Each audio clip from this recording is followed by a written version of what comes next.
प्रतिष्ठित एवं चर्चित कोचिंग संचालन होने के चलते हमारे पास मुगल एवं गौतम पटिशनर महिला नामक 2 व्यक्ति आए और करीब जून माह में और बोला कि सर यदि आपके पास कुछ बेरोजगार लड़के हैं तो मैं अपने बॉस से मिलवाता हूँ, तो EMES में करवा देंगे। उस वक्त कुछ लड़के हमारे पास बैठे थे, तो वे लोग सुने तो बोलने लगे कि हम लोग को भी करवा दीजिए सर। मैं सोचा कि ठीक ही कह रहे हैं, हमारे कोचिंग का भी नाम हो जाएगा और तुम लोग भी सेटल हो जाओगे। उसी माह में अरवल में सहारपुर के पास Sanjeev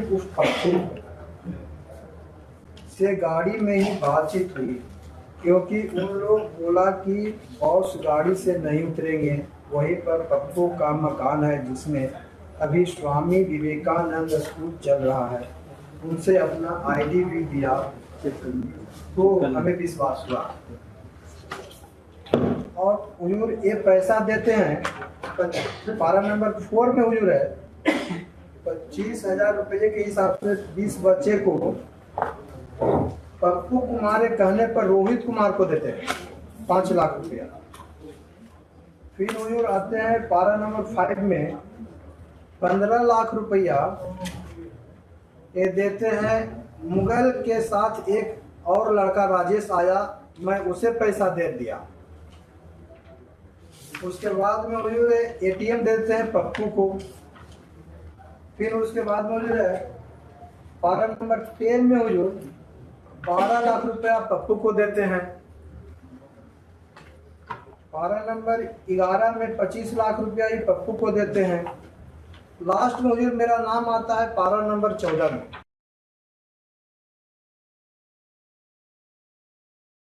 Yes, you have. If your argument is that you have not accepted the money and money has been given to Mughal and another and Rajesh, still we are not inclined to grant you. No role, my lord. That's all right. We will now specify the role played by you. You want that, or you just want to withdraw for surrendering? My lord, sir. All right. We dictate the order. After the order is dictated, if you find that that order would chase you till your regular bail, you can ask the court. The court will allow you to withdraw. My lord, sir. It's something which is absolutely uncondonable. You have taken part in the entire transaction. You, along with others, the FIR may not have been written in that way, but I can read many more things in the FIR which is not evident to you because you are holding his brief. All right, heard Mr. Bullier. Your heard Mr. Nityanand Neeraj, learned advocate. One thing, my lord, sir. ये हुजूर पारा 16 में खुद कहते हैं हुजूर कि मेरे Even if let me tell you, Pappu Mughal हमारे वो देख लिया है। पप्पू मुगल दूसरी बार जब पैसा देने गए तो मुगल और कोई दूसरा, बाद में मुगल और राजेश, और लास्ट में जब पैसे मांगने वापस गया तो आपने बंदूक दिखाया कि भाग जाओ, मैं तो पैसे उसमें सिर्फ लिखे हुए हैं। But in any view of the matter, I am not granting. Even if you are remotely associated, I am not granting anticipatory bail. सिर्फ इतने हैं लिखते हैं कि 4 लड़के खड़े थे। I couldn't have been more specific than this, and I couldn't have been more transparent than this. My lordship, due to village politics, my lordship. Sorry, sir. Informant also made accused, my lordship. Informant is also made accused. He should be made accused. He is a coaching owner. Yeah, if he were not made, just a minute, if he were not made an accused, while dictating the order, we would have instructed the investigating agency to frame you in this case. I mean the informant in this case. वो नहीं है, anticipatory bail नहीं देंगे.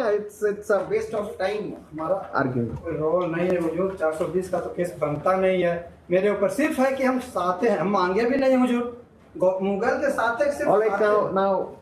That's all right. We will say we will record your arguments. But I'm not inclined, not at all, even in the least. 420 का तो हमारे ऊपर बनता है, मेन बनता है मुगल के ऊपर। मैं बताता हूँ किस चीज को बनता है। We will dictate it in the order. Like, heard Mr. Nityanand Neeraj, learned advocate for the petitioner and sons of the state. The petitioner seeks bail in anticipation of his arrest in connection with Jahanabad PS case number 83 of 2020, dated 7/2020, instituted for the offences under section so and so. Stop.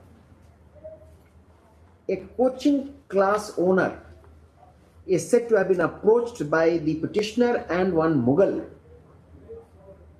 to impress upon him that in case money is transacted, the students taking coaching classes could be accommodated in military engineering service.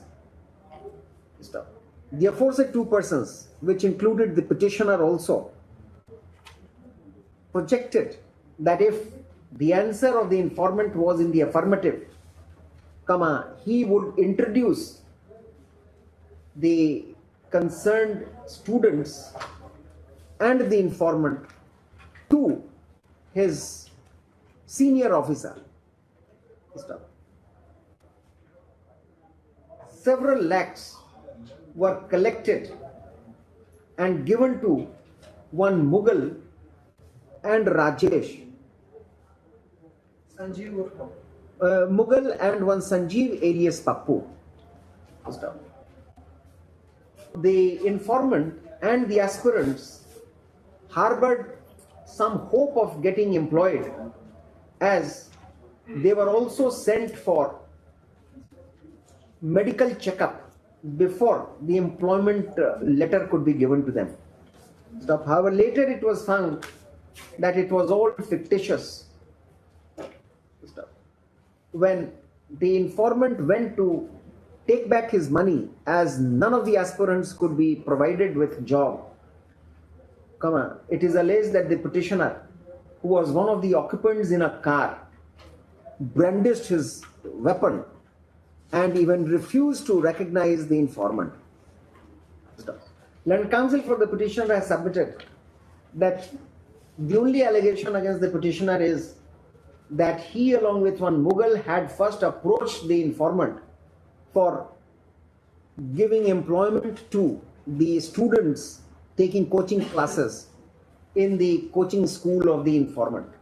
Thereafter, the petitioner was not to be found or spoken of when the money per head was given to Mughal and Sanjeev. Later also, the name of the petitioner does not transpire in any transaction whatsoever. Only in the last part of the accusation, has it been stated that the petitioner threatened the informant and others of not agitating about return of the money. Learned counsel for the petitioner submitted that thus, even if the accusation is accepted to be true, the offences under sections 4 and 6, 420, 467, 468 and 471 of the IPC cannot be said to have been made out against him. He further submits that the informant of this case has also been made an accused in this case, as he had been bungling in the matter.